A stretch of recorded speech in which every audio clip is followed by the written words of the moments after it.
Et surtout, à l'intérieur, on a notre nom brodé. Tu vois ? Je m'appelle Sarah Kérich-Bernard, j'ai 32 ans. Je suis originaire du Nord, je suis avocate au barreau de Lille et engagée au Parti socialiste depuis 14 ans.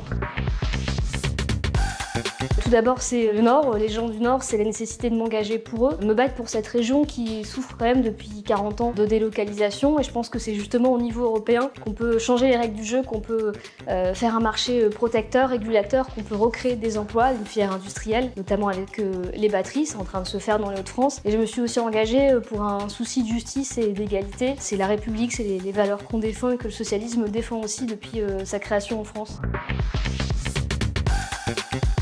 Tout d'abord, réindustrialiser la France, créer des emplois dans des filières industrielles, c'est se battre pour que le marché européen soit protecteur, puisse réguler et arrêter d'importer des produits qui sont fabriqués selon des normes sociales et environnementales différentes des nôtres. Donc c'est recréer de l'emploi durable et local. Le second combat, c'est gagner la guerre en Ukraine, parce qu'aujourd'hui, on est pour la première fois dans une élection où la guerre est aux portes de l'Europe.